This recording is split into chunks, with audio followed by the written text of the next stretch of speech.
ఇక డీటెయిల్స్ చూస్తే అక్రమ ఫోన్ ట్యాపింగ్ కేసులో మాజీ ముఖ్యమంత్రి బీఆర్ఎస్ అధినేత కేసీఆర్ కు ప్రత్యేక దర్యాప్తు బృందం మరోసారి నోటీసులు జారీ చేసింది. రేపు మధ్యాహ్నం 3 గంటలకు విచారణకు హాజరు కావాలని 160 సిఆర్పీసీ కింద ఈ నోటీసులు ఇచ్చారు.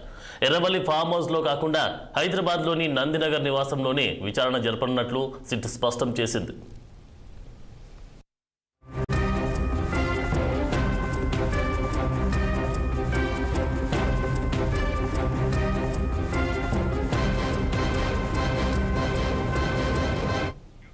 గురువారం సిట్ తొలిసారి నోటీసులు జారీ చేయగా మున్సిపల్ ఎన్నికల ప్రచారం, అభ్యర్థుల ఖరారు అంశంలో బిజీగా ఉన్నందున మరో తేదీ కేటాయించాలని కేసీఆర్ కోరారు. ఇందుకు సిట్ అంగీకరించింది. అయితే తనను ఎర్రవల్లిలోని ఫామ్ హౌస్లోనే విచారించాలని ఆయన చేసిన విజ్ఞప్తిని మాత్రం సిట్ అధికారులు తిరస్కరించారు. న్యాయ నిపుణుల సలహా మేరకు నందినగర్లోని అధికారుల నివాసంలోని విచారణ జరపాలని నిర్ణయించింది. నిన్న రెండోసారి నోటీసులు అందజేశారు. గత బీఆర్ఎస్ ప్రభుత్వ హయాంలో ప్రతిపక్ష నేతలు, జర్నలిస్టులు, న్యాయమూర్తులు, ప్రముఖుల ఫోన్లను అక్రమంగా ట్యాప్ చేశారన్న ఆరోపణలపై 2024లో పంజాగుట్ట పోలీస్ స్టేషన్లో ఈ కేసు నమోదైంది. ఈ కేసు దర్యాప్తులో భాగంగా ఇప్పటికే పలువురు పోలీసు ఉన్నతాధికారులతో పాటు బీఆర్ఎస్ నేతలు కేటీఆర్, హరీష్ రావు, సంతోష్ రావులను సిట్ విచారించి వారి వాంగ్మూలాలు నమోదు చేసింది.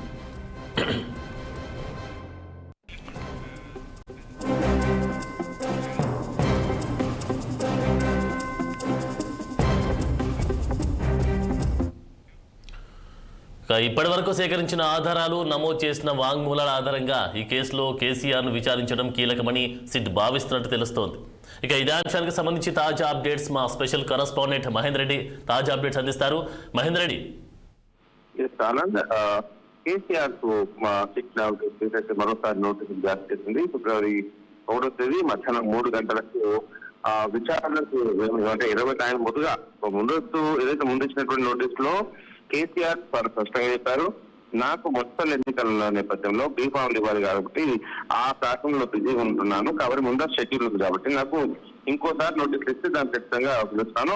ఒక పార్టీ అధ్యక్షునిగా ఒక 2 సార్లు ముఖ్యమంత్రి అనుభవంతో ఖచ్చితంగా నేనైతే ఇది ప్రతి నోటీసులకు కూడా స్పందిస్తాను అనేటట్టుగా అయితే మాట్లాడడం జరిగింది. మన మొత్తానికి సిట్ అధికారులు అయితే మరోసారి కేసీఆర్ నోటీసులు ఇవ్వడం జరిగింది.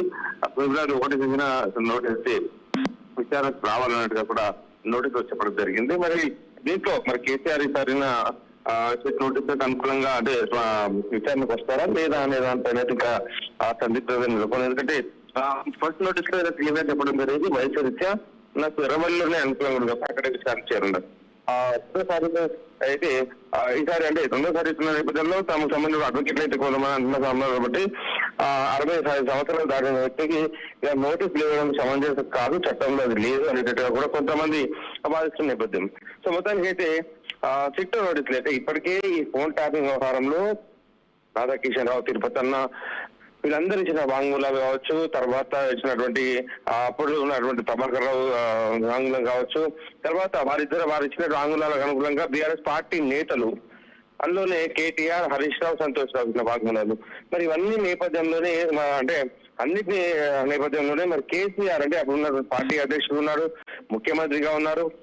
కాబట్టి ఆదేశాలన్నీ కూడా అంటే ఒక్కొక్కరుగా ఇక్కడ ముఖ్యమంత్రి తర్వాత మంత్రులుగా కేటీఆర్ ఉన్నారు, అధికారులుగా వాళ్ళు ఉన్నారు. కాబట్టి ఆ కింది స్థాయి నుంచి అధికారుల నుంచి పై స్థాయి అధికారికి వచ్చి, పై స్థాయి నుంచి మంత్రికి వచ్చి, మంత్రి వచ్చి ఇప్పుడు ముఖ్యమంత్రి వరకు అయితే ఈ విచారణ వచ్చింది. మరి ముఖ్యమంత్రి స్థాయికి వచ్చే వరకు మొదటి నోటీసులోనే విచారణకు హాజరవుతారు, ఏం జరగబోతుంది కేసులు అన్నట్టుగా చాలా వరకు ఊహలు అందాయి. కానీ ఇప్పుడు ఆయన విచారణకైతే అనుకూలంగా లేనని అప్పుడు సమాధానం ఇచ్చారు రాతపూర్వంగా. ఇప్పుడు మరోసారి అయితే సిట్ అధికారులు నిన్న నోటీసులు ఇవ్వడం జరిగింది. ఫిబ్రవరి 1వ తేదీన రేపు 3 గంటలకు విచారణకు రావాలని అయితే నోటీస్ దాంట్లో క్లియర్ గా ఉంది. సహకరించాలి ఖచ్చితంగా అనేటట్టుగా కూడా దాంట్లో మెన్షన్ కూడా చేయడం జరిగింది నోటీసులో. మరి ఈసారి కేసీఆర్ వస్తారా, విచారణకు హాజరవుతారా లేదా అనేది మాత్రం ఇంకా సందిగ్ధం నెలకొంది. మరి ఒకవేళ వస్తే కనుక ఈ కేసు పురోగతి అంటే ఎలా ఉండబోతుంది, మరి కేసు ఒక కంక్లూజన్ కూడా వచ్చే అవకాశం ఉంది. ఒకవేళ రాకపోతే మాత్రం రాజకీయంగా విమర్శలు ఎదుర్కొనే అవకాశం కనిపిస్తుంది. సో బీఆర్ఎస్ పార్టీకి ఈ ఎన్నికల నేపథ్యంలో ఈ నోటీసులు అనేది ఒక పరీక్షగానే మిగిలిపోయి అనుకోవచ్చు అన్నది. Thank you Mahender Reddy.